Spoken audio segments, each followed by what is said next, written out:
త్రిఫల చూర్ణం కరక్కాయలు, తానికాయలు, ఉసిరికాయలు కలిపి తయారు చేసుకున్నటువంటి చూర్ణం ఏదైతే ఉందో దాన్ని త్రిఫల చూర్ణం అంటారనమాట. ఈ యొక్క త్రిఫల చూర్ణము అనేక రకాలైన వ్యాధులకు చాలా చాలా అద్భుతంగా పనిచేస్తుందన్నమాట. మనం దైనందిన జీవితంలో ఎదుర్కొనేటువంటి ఏ వ్యాధుల్లో మనకై మనం తయారు చేసుకుని లబ్ధి పొంది ఆ యొక్క సమస్య నుంచి బయటపడవచ్చో మనం ఈ యొక్క వీడియోలో తెలుసుకోబోతున్నాం. ఉదాహరణకి వ్యాధి నిరోధక శక్తిని పెంచేందుకు త్రిఫల చూర్ణం చాలా చక్కగా పనిచేస్తుంది. త్రిఫల చూర్ణం ఒక 60 గ్రాములు తీసుకోండి.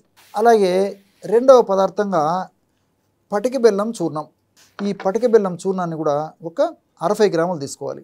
స్వచ్ఛమైనటువంటి నెయ్యి, ఆవు నెయ్యి దొరికితే మరీ మంచిది. ఆవు నెయ్యి వీలు పడకపోతే మరి గేదె నెయ్యి కూడా ప్రశస్తమైనటువంటిది, స్వచ్ఛమైనటువంటి గేదె నెయ్యి కూడా తీసుకోవచ్చు అనమాట. ఈ గేదె నెయ్యి కూడా ఒక 60 ml తీసుకోవాలన్నమాట.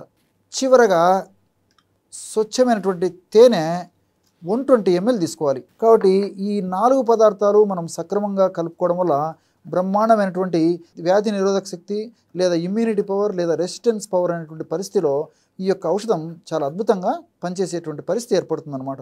తేనె, అదేవిధంగా నెయ్యి ఇలాంటి పదార్థాలు ఉన్నాయి కాబట్టి మరి ఎక్కువగా వెయిట్ ఉన్నటువంటి వాళ్ళు కానీ, అదేవిధంగా షుగర్ ఉన్నటువంటి వాళ్ళు కానీ, రక్తనాళాలకు సంబంధించినటువంటి సమస్యలు ఉన్నటువంటి వాళ్ళు కానీ ఇలాంటి వాళ్ళు కేవలము త్రిఫల చూర్ణాన్ని ఒక 1/2 టీ స్పూన్ ఉదయము, 1/2 టీ స్పూన్ రాత్రి కాస్త నీళ్ళలో కలిపి వాడుకుంటే సరిపోతుంది. మిగతా వాళ్ళందరూ కూడా నేను చెప్పినటువంటి పద్ధతిలో ఈ యొక్క ఔషధాన్ని సంవత్సరానికి కనీసం 1 నెల పాటు వాడుకోవడం వల్ల సంవత్సరం అంతా కూడా ఎలాంటి వ్యాధులు రాకుండా, అథవా వ్యాధులు వచ్చినప్పటికీ చాలా త్వరగా తగ్గేందుకు కూడా ఈ యొక్క త్రిఫల చూర్ణంలో ఉన్నటువంటి త్రిఫల చూర్ణం ద్వారా మనం తయారు చేసుకున్నటువంటి ఔషధంలో ఉన్నటువంటి వివిధ రసాయన తత్వాలు, రసాయన అంశాలు కూడా మనకు మన దేహంలో ఉంటూ సదా కాపాడుతూ సదా రక్షిస్తూ ఉండి మన జీవితాన్ని సుఖవంతంగా చేసేందుకు ఇవన్నీ కూడా దోహదపడతాయి. మరి ఈ విధంగా తయారు చేసుకున్నటువంటి ఈ యొక్క లేఖ్య రూపమైనటువంటి ద్రవ్యాన్ని రోజు ఉదయం ఒక్కసారి, అదేవిధంగా రాత్రి పడుకునేటప్పుడు ఒక్కసారి 1/2 టీ స్పూన్ ఈ యొక్క పదార్థాన్ని చప్పరించేసేసి 50 నుంచి 100 ml గోరువెచ్చని పాలు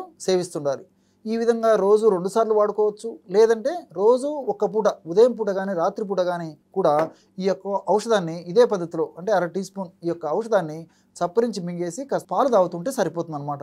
ఈ విధంగా చేయడం వల్ల నేను చెప్పాను కదా, సంవత్సరానికి ఒక్కసారి మనం ఈ యొక్క పద్ధతిలో 1 నెల పాటు చేయడం వల్ల మనకు సంవత్సరం అంతా కూడా రక్షణ కలిగి, వ్యాధి నిరోధక శక్తి పెరిగి, అదేవిధంగా వ్యాధి క్షమత్వ శక్తి పెరిగి, ఇమ్యూనిటీ పవరు లేదా రెసిస్టెన్స్ పవర్ పెరిగి ఎలాంటి జబ్బులు రాకుండా ఉండేందుకు, వచ్చినటువంటి జబ్బులు కూడా ప్రాణాపాయంగా మారకుండా ఉండేందుకు కూడా ఈ యొక్క త్రిఫల చూర్ణం ద్వారా ఈ విధంగా తయారు చేసుకున్నటువంటి ఔషధం మనకు చక్కగా ఉపయోగపడుతుంది.